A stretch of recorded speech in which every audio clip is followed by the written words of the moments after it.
Olá família, tudo bem com vocês? A graça e a paz seja sobre a sua vida e sobre a sua casa. Nós estamos aqui mais uma vez na família Nele, nesse projeto para estudarmos junto com as nossas famílias um pouco da palavra de Deus. Eu queria que você abrisse a sua Bíblia em Marcos 7, do versículo 31 ao 37. Então, eu quero que você já abra a sua Bíblia em Marcos 7, do versículo 31 ao 37, para nós podermos ler juntos. Mas antes nós vamos orar e pedir ao Senhor a direção dele, amém? Feche os seus olhos. Pai, nós te agradecemos por esse tempo de estudo da tua palavra. Pedimos que o Senhor venha nos abençoar, que o Senhor venha nos orientar e que possamos, ó Deus, em tudo que nós estivermos estudando, que não possa ficar somente na teoria, mas possa se tornar prática em nossas vidas. Assim nós oramos em nome de Jesus. Amém. O milagre que nós vamos hoje estudar é a cura de um surdo e gago. É interessante que quando nós vemos os milagres de Jesus nos evangelhos, normalmente o mesmo milagre está relatado em Mateus, em Marcos, em Lucas, mas esse milagre ele está relatado somente no livro de Marcos. Ao lermos este milagre, nós não vamos somente contar a história e ver o poder, a glória de Deus em cima desse sinal, desse milagre que Jesus fez. Nós também vamos tirar alguns ensinamentos práticos para a nossa vida. Então vamos ler? Versículo 31, Marcos 7, versículo 31 diz assim: De novo se retirou das terras de Tiro e foi por Sidom até o mar da Galileia, através do território de Decápolis. Então lhe trouxeram um surdo e gago e lhe suplicaram que impusesse as mãos sobre ele. Jesus, tirando-o da multidão à parte, pôs-lhe os dedos nos ouvidos e lhe tocou a língua com saliva. Depois, erguendo os olhos ao céu, suspirou e disse: Efatá, que quer dizer abre-te. Abriram-se-lhe os ouvidos e logo se lhe soltou o empecilho da língua e falava desembaraçadamente. Mas lhe ordenou que a ninguém o dissesse. Contudo, quanto mais recomendava, tanto mais eles o divulgavam. Maravilhavam-se sobremaneira, dizendo: tudo ele tem feito esplendidamente bem. Não somente faz ouvir os surdos, como falar os mudos. Quando nós lemos esse texto, antes de nós tirarmos algumas lições práticas para a nossa vida, da forma, do processo do milagre, como Jesus operou, eu queria que nós pudéssemos citar alguns pontos de curiosidade e que pode ser algumas perguntas que você vai fazer aí enquanto estiver estudando com a sua família, e também esses pontos que vamos colocar como curiosidade pode também ajudar você a compreender melhor as lições espirituais do texto. A primeira coisa é no versículo 31, que diz que Jesus retirou-se da terra de Tiro, foi por Sidom até o mar da Galileia e passou por um território chamado Decápolis. Decápolis é uma palavra grega que significa 10 cidades. Esse vocábulo se refere a 10 cidades que se localizavam no leste do Jordão. E essa região, a predominância era da cultura grega. Aí nós podíamos pensar, se era de cultura grega, talvez a maioria das pessoas que habitavam nessa região eram gentios. Então, como que eles ouviram? Como que eles já sabiam sobre Jesus? Quando nós vamos um pouquinho antes do capítulo 7, no capítulo 5, nós vemos a história daquele endemoniado que tinha uma legião de demônios e que foi para quando Jesus expulsou, foi para os porcos caíram despenhadeiro abaixo. Aquele homem, quando ele foi liberto, quando Jesus ia partir daquele local, ele pediu para que ele pudesse acompanhar Jesus. Jesus, eu posso ir contigo, eu posso acompanhar. E Jesus não permitiu e disse para ele assim: não, eu quero que você volte para sua casa e que você testemunhe, que você conte para eles tudo o que foi que aconteceu. E aí aquele homem foi para sua casa, só que ele não se limitou a falar com sua casa. A Bíblia diz em Marcos 5, no versículo 20, que aquele homem foi proclamando no território de Decápolis. Então isso significa que ele foi falando por aquelas 10 cidades o que Jesus tinha feito em sua vida. Por isso dá-se a entender que quando Jesus, nessa ocasião, chegou aqui, as pessoas já tinham ouvido falar sobre ele. Por isso que já foram seguindo Jesus, por isso que já vieram e trouxeram esse homem surdo e gago a ele. Outra coisa interessante é que nós vemos que ele não era um homem somente surdo, era um homem surdo e gago. Nem todas as pessoas que são gagas têm surdez. Às vezes a gagueira pode ser algum outro problema emocional, algum outro diagnóstico. Mas dá para entender que nesse texto, esse homem, ele era gago por conta da sua surdez. A sua deficiência na fala, a sua fluência, falta de fluência da fala, era ocasionada por causa da falta de audição. Então nós percebemos que ele não falava bem porque ele não escutava. Outra coisa interessante também nesse texto é que lá no versículo 36, depois que Jesus já tinha operado o milagre, ele fala para que não se contasse a ninguém, que esse homem não contasse esse milagre para ninguém. Parece estranho quando a gente escuta isso, né? Como assim? Jesus pediu para que ninguém soubesse. Será que era para ser segredo? Na verdade, quando nós vamos estudar a palavra, e alguns estudiosos dizem que o que Jesus, em algumas ocasiões, quando falava para que as pessoas não contassem o que havia acontecido, não é porque era segredo, não é porque ele estava se escondendo, mas às vezes é o bom senso de Jesus, porque por alguns lugares aonde ele passava, provavelmente ele já devia ter um planejamento para onde ele ia, por onde ia passar. E se naquele local fosse se espalhar muito rapidamente a notícia dos milagres, daquilo que ele estava fazendo, poderiam vir os religiosos, os fariseus, vir confrontar, vir perseguição, vir impedir ele de fazer alguma coisa ou trazer questionamento que pudesse atrasar aquilo que ele tinha para fazer. Mas não são todas as situações. Algumas vezes Jesus pediu para que não se contasse nada, mas não adiantava, porque quanto mais dizia para não falar, mais eles falavam. Na verdade, é quase impossível não declarar, não passar para frente as maravilhas que Jesus faz na vida da gente, não é verdade?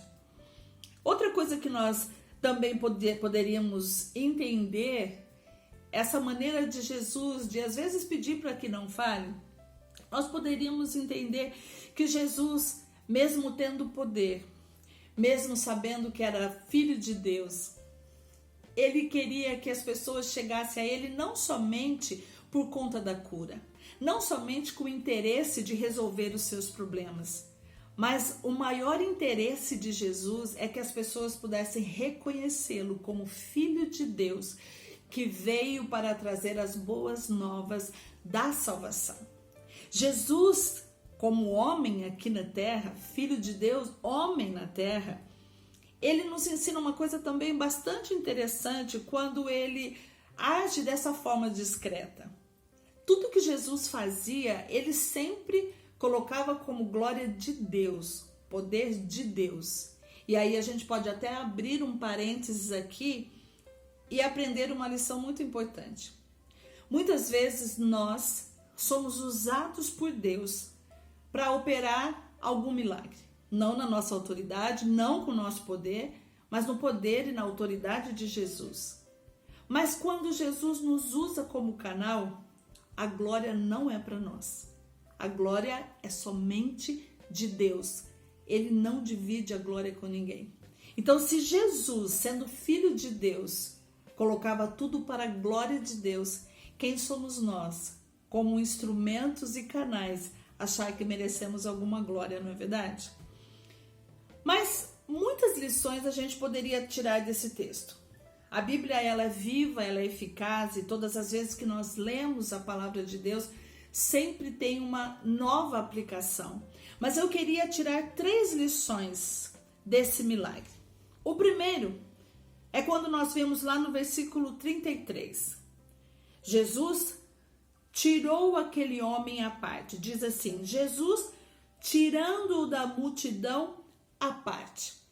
Aquele homem chegou provavelmente com amigos, com outras pessoas ao redor e que queriam ver o que Jesus ia fazer. Mas Jesus naquele momento pega aquele homem e coloca à parte. É interessante, por que será que Jesus colocou à parte e não deixou e não fez na frente de todos? Nós temos que lembrar que aquele homem era surdo. Aquele homem não ouvia. E com certeza devia estar aquele barulho de um monte de gente falando. E Jesus queria que aquele homem pudesse identificar a sua voz. A voz de Jesus e não a voz da multidão. Quando nós vamos aplicar isso na nossa vida, é interessante que nós às vezes não somos surdos, mas às vezes somos surdos espiritualmente. Sabe por quê? Porque andamos no meio da multidão, ouvimos várias vozes, ficamos confusos às vezes nas nossas decisões, ficamos confusos às vezes na maneira de decidir, como decidir. E na verdade o que nós precisamos às vezes é sair um pouco da multidão e aprendermos a ouvir a voz de Deus. Ouvimos vozes de tantos lugares, de tantas pessoas, mas esquecemos na verdade de ouvir a voz de Deus. A voz do Espírito Santo de Deus através da revelação da tua palavra. O único que pode nos ajudar, o único que pode realmente nos orientar, o único que pode realmente fazer um milagre. E às vezes, porque estamos no meio da multidão, nos perdemos com tantas vozes. Outra lição que nós vemos nesse texto é no versículo 33 mesmo, na parte B. Diz assim, que Jesus primeiro tocou, pôs os dedos no ouvido e depois tocou a língua, depois tocou na fala. Então a gente percebe que Jesus primeiro curou a audição e depois a fala. É interessante porque nós falamos anteriormente que nós falamos aquilo que ouvimos. Muitas vezes nós reproduzimos errado porque ouvimos errado. Então, quando nós vemos que Jesus primeiro toca no ouvido, porque era necessário que aquele homem primeiro aprendesse a ouvir. E uma vez aprendendo a ouvir, ele conseguiria falar desembaraçadamente. É interessante que Jesus não ultrapassa, não passa por cima de processo, ele segue o processo. Se nós olharmos a Bíblia, em Tiago 1,19, diz que nós devemos ser tardio em falar e prontos para ouvir. Isso significa que primeiro nós temos que ouvir e depois falar. A Bíblia também diz que a fé vem por quê? Pelo falar? Não. A fé vem pelo ouvir. Mas ouvir o quê? Ouvir a quem? A Bíblia diz que aquele que ouve a palavra do Senhor. Quem nós devemos ouvir? A palavra do Senhor.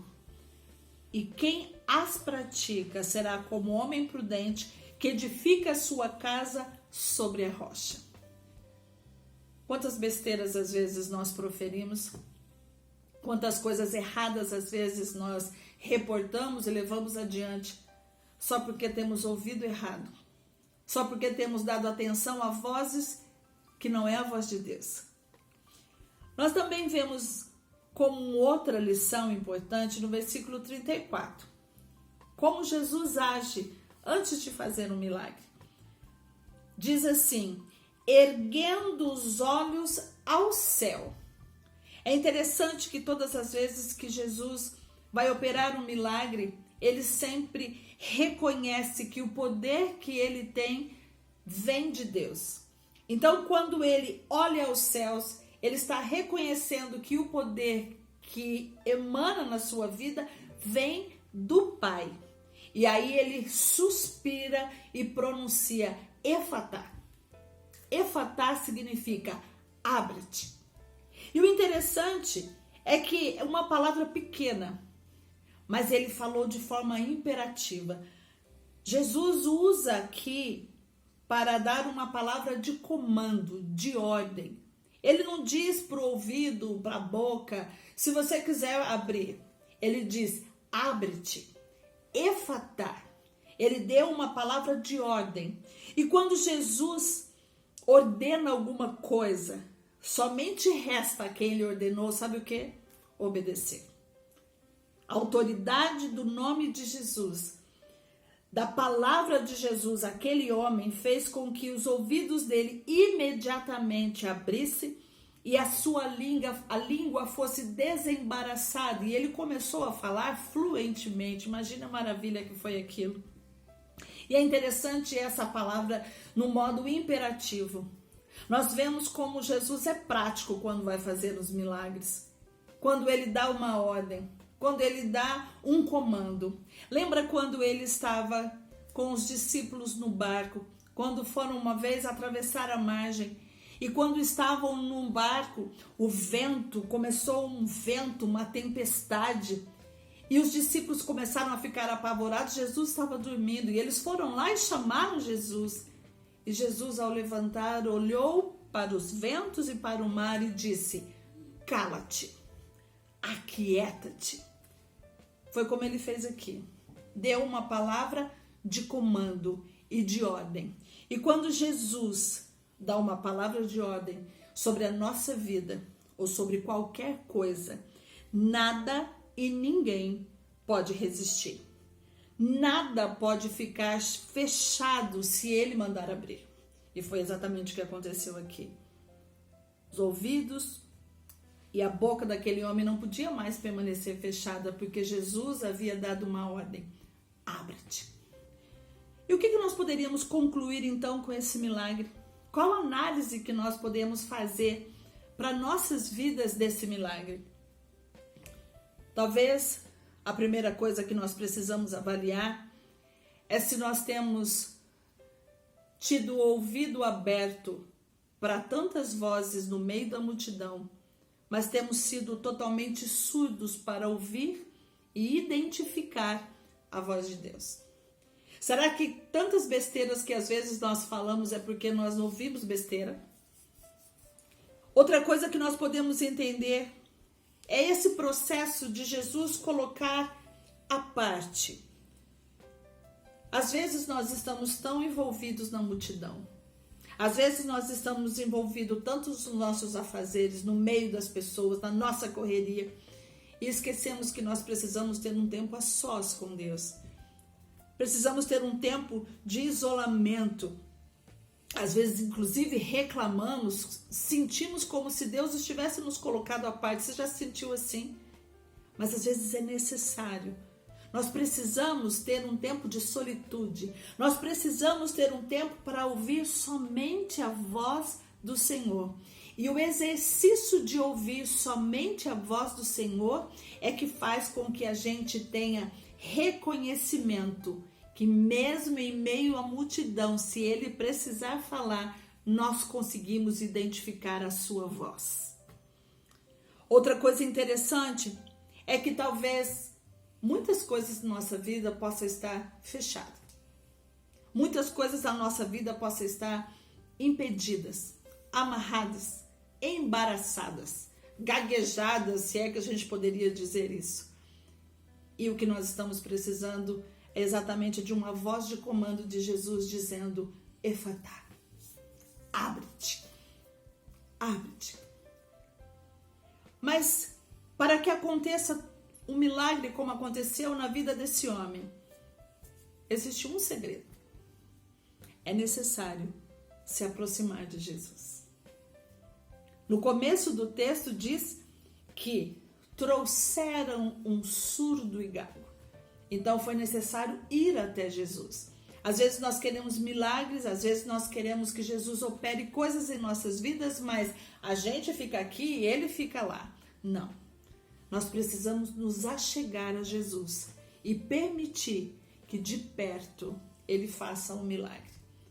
Qual é o milagre que você precisa na sua vida?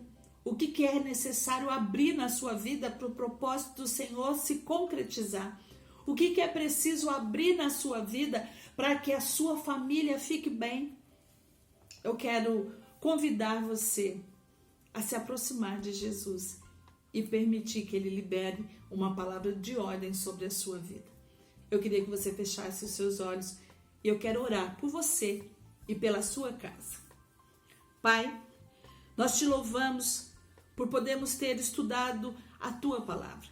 E cada vez que nós estudamos a tua palavra, nós aprendemos mais, nós nos posicionamos mais e nós começamos a ter a direção do que devemos fazer. E a primeira coisa que nós queremos é nos aproximar do Senhor e permitir que o Senhor libere uma palavra de ordem, de comando sobre nós. Que o Senhor libere uma palavra de efatá sobre a nossa vida, sobre a casa do meu irmão, da minha irmã, sobre essa família que está assistindo.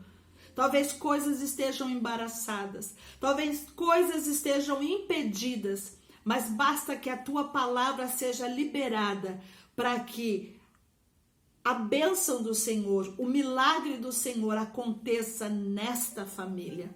Por isso, ó Deus, eu quero profetizar, efatá sobre essa família, sobre essa pessoa e sobre a minha vida. Obrigada, Senhor, por podermos estudar e aprender contigo. Assim oramos em nome de Jesus. Amém. Meu querido, minha querida, se você gostou, se você foi abençoado por essa palavra, eu queria que você compartilhasse. Abençoa outra pessoa ouvindo também. Talvez do seu lado tem pessoas que precisam de um milagre de Jesus. E você pode, através de compartilhar esse estudo, abençoar a vida de alguém. Então, nos acompanhe no canal, compartilhe, não guarda só para você não, seja canal de bênção na vida de outras pessoas, amém? Que Deus te abençoe, que a tua família seja abençoada dia após dia com a graça e com o poder do Senhor. Deus os abençoe.